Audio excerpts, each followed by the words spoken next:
হুগলির ইমামবাড়া এমন একটি স্থান যেখানে সময় থেমে গেছে, একটা ভবন যা যুগের পর যুগ বয়ে চলেছে স্মৃতির সুরধ্বনি। ইমামবাড়া তৈরি হয়েছিল 1841 থেকে 1861 সালে, দীর্ঘ 20 বছর ধরে। মানব প্রেমিক হাজী মোহাম্মদ মহসিনের রেখে যাওয়া অর্থ বা ফান্ড থেকে তৈরি হয়েছিল হুগলির ইমামবাড়া। ধর্মীয় রীতি, শিক্ষা, জনকল্যাণমূলক কাজের জন্য হাজী মোহাম্মদ মহসিন জাতি, ধর্ম, বর্ণ নির্বিশেষে তার সম্পত্তিকে ওয়াকাফ অর্থাৎ দেবোত্তর করেছিলেন। ইমামবাড়া একটি পবিত্র মিলন ক্ষেত্র, যেখানে ইমাম হোসেনের আত্মবলিদানকে স্মরণ করা হয়। ইমামবাড়ার দরজা জাতি, ধর্ম, বর্ণ নির্বিশেষে সকলের জন্য খোলা থাকে।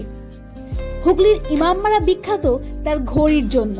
এটি মূল প্রবেশ পথের দ্বারে নির্মিত দুটো টাওয়ারের শীর্ষে পৌঁছতে 152টি সিঁড়ি আছে।